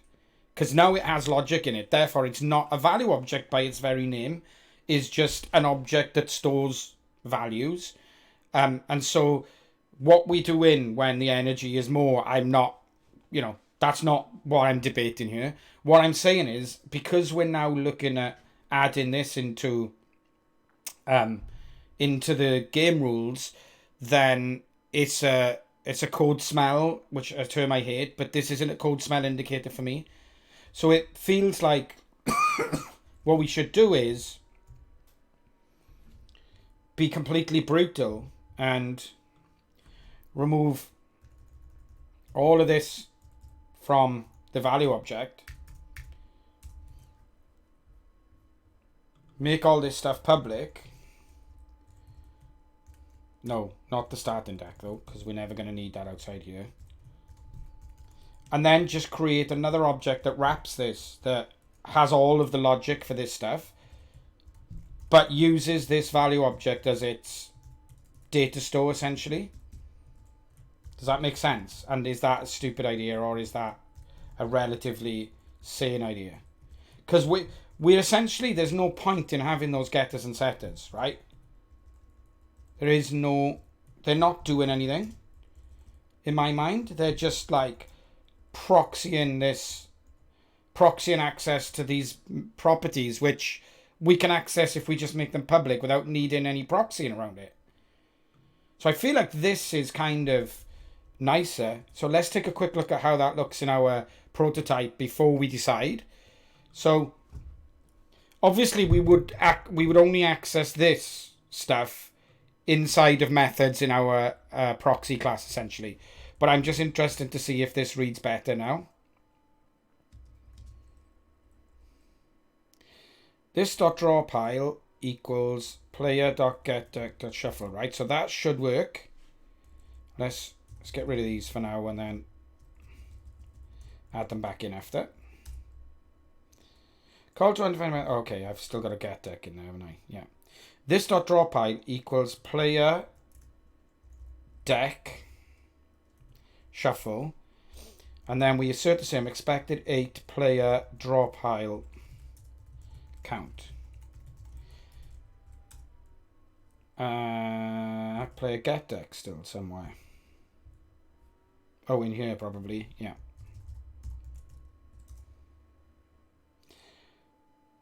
Prototype worked though. Prototype of cards are copied from deck to hand. That actually passed, right? Okay, let's fix this as well so that I don't have to have grey tests. So I would be interested.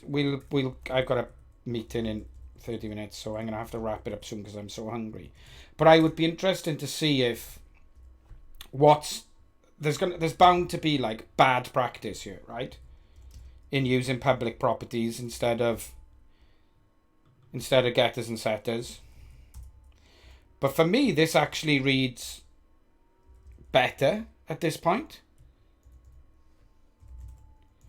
Like it actually reads better in my mind, which is weird, I know, but it does.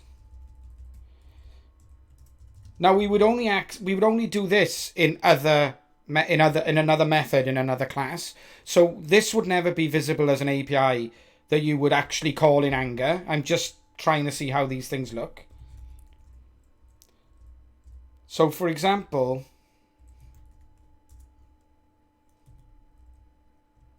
this would be, let's get this working and then I'll quickly say what I'm thinking, and then I'm going to think about it and do a bit of research and come back on Friday stream with some more ideas around this.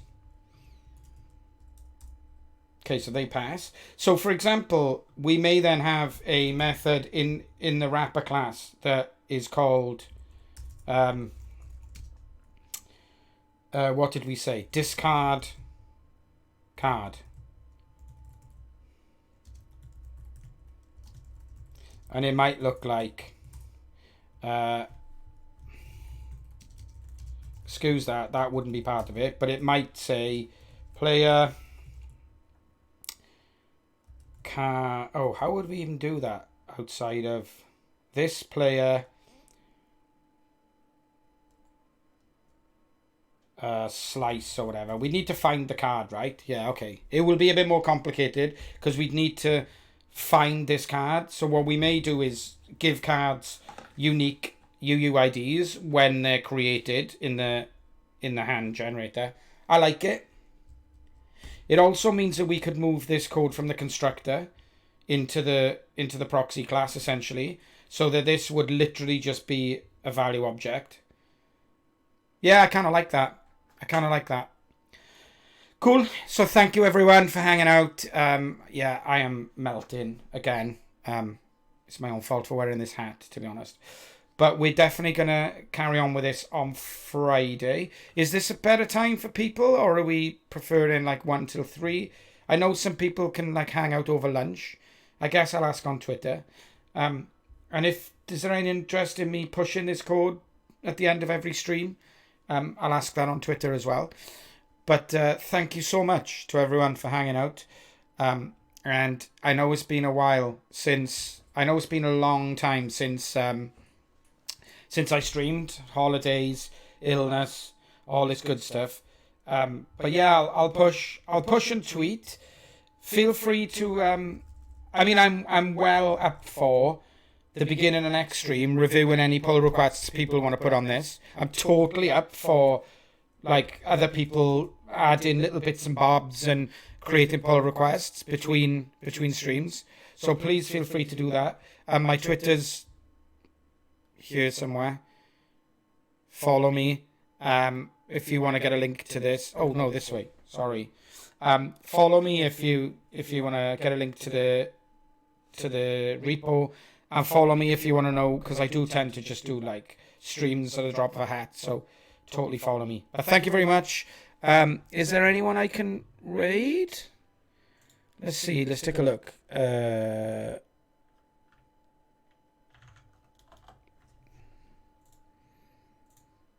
I mean, I don't know how this stuff works even. So